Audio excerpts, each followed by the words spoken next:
தொழிலதிபர் Jose Charles மார்ட்டினுக்கு சிறந்த தொழில் முனைவோருக்கான விருது வழங்கி கௌரவிக்கப்பட்டது. தி எக்கனாமிக்ஸ் டைம்ஸ் பத்திரிகை நடத்திய விழாவில் தமிழக அமைச்சர் இந்த விருதை வழங்கி பாராட்டினார்.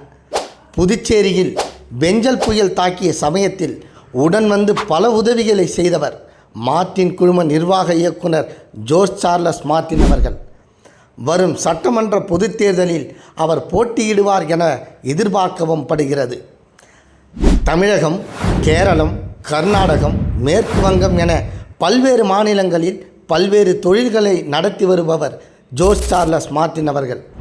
மார்ட்டின் குழுமத்தின் நிர்வாக இயக்குனர் ஜோஸ் சார்லஸ் மார்ட்டினுக்கு தமிழகத்தின் வளர்ந்து வரும் சிறந்த தொழில் முனைவோருக்கான விருது கோவையில் நடந்த விழாவில் வழங்கப்பட்டது.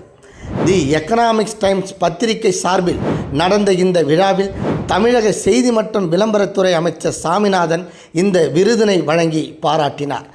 ஜோஸ் சார்லஸ் மார்ட்டின் தாயார் லீமா ரோஸ் மார்ட்டினும் இந்த விழாவில் பங்கேற்றார். இந்த மதிப்புமிக்க விருதை என்னுடைய தாயாருடன் சேர்ந்து பெற்றதில் நான் மகிழ்ச்சி அடைகிறேன். மேலும் அமைச்சர் சாமிநாதன் அவர்களிடம் இந்த விருதை பெறுவது இன்னும் கூடுதல் சிறப்பாக நான் கருதுகிறேன் என மனம் நெகிழ்ந்து பேசினார் ஜோஸ் சார்லஸ் மார்ட்டின் அவர்கள். இந்த விருது இதுவரை தொழில்துறையில் நான் செய்த நம்ப முடியாத பயணம், சமாளித்த சவால்கள், எதிர்கால தொலைநோக்கு பார்வைக்கு கிடைத்த ஒரு சான்றாக நான் கருதுகிறேன் எனவும் ஜோஸ் சார்லஸ் மார்ட்டின் அவர்கள் கூறினார். தி எக்கனாமிக் டைம்ஸ் பத்திரிகை நடத்திய விழாவில் தமிழக அமைச்சர் சாமிநாதன் இந்த விருதினை வழங்கி பாராட்டினார்.